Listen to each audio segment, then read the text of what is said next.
Hello everyone, today we talk about how to fix the app of FxPro Direct.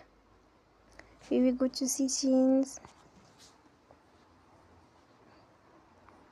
then we click on apps. After that we search the app FxPro Direct and we click. Then we will on for stop. After that we go to storage, then we click on clear cache.